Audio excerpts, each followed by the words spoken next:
정부가 올해 수확기 쌀 적정 생산 대책을 발표했습니다. 쌀값 안정을 위해 올해 벼 재배 면적을 지난해보다 3만 7천 헥타르 줄이겠다는 게 골자인데요. 농림축산식품부는 벼 재배 면적 감축을 위해 전략작물 직불제를 활용한 논타작물 재배 지원을 강화하겠다고 밝혔습니다. 이호철 기자가 전합니다. 정부가 적정 쌀 생산을 위해 올해 벼 재배 면적을 지난해보다 3만 7천 헥타르 감축하는 목표를 제시했습니다. 농림축산식품부는 쌀 과잉 생산으로 인한 가격 폭락을 방지하기 위해 최근 쌀 적정 생산 대책을 수립해 발표했습니다.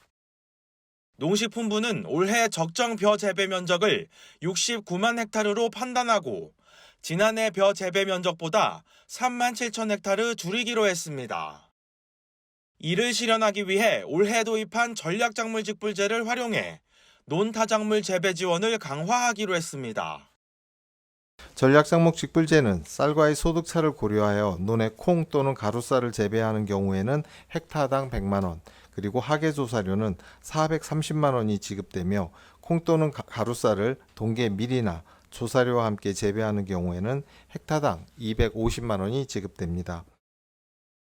농식품부는 전략작물 직불제를 통한 논타작물 재배 확대로 감축 목표 면적의 43.2%인 16,000헥타르를 줄일 수 있을 것으로 내다봤습니다.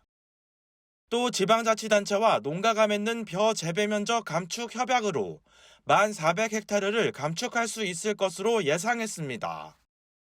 농지은행 신규 비축농지에 대한 타작물 재배로 2,000헥타르를 줄이고 나머지 8,600헥타르는 농지 전용 등 기타 방안으로 감축한다는 구상입니다.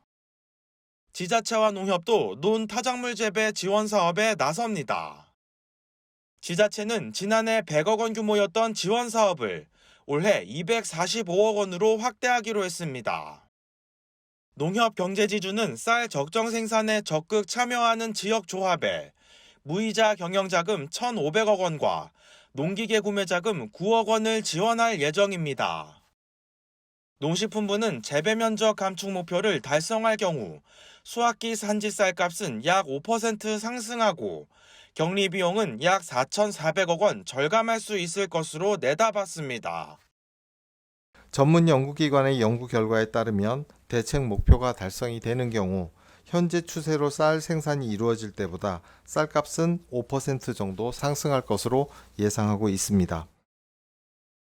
농식품부는 콩과 가루쌀, 하계조사료와 같은 대체작물의 생산 확대 지원 방안도 함께 추진하기로 했습니다. 이를 위해 논콩과 가루쌀의 공공비축을 확대할 계획입니다. 콩은 최대 6만 톤까지 매입하며 논콩의 경우 농가가 희망하는 물량을 정부가 전부 매입할 방침입니다.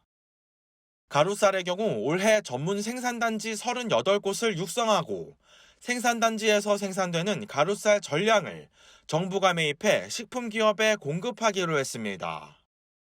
하계조사료는 농가의 사일리지 제조비와 종자비를 지원하고 신규 재배 농가를 위한 기술 지원단을 4월부터 9월까지 운영합니다. 이 밖에도 농식품부는 수량 위주의 재배 관행에서 탈피하고 고품질 쌀 생산을 확대하기 위해 다수와 품종 재배를 축소하겠다고 밝혔습니다. MBS 이호철입니다.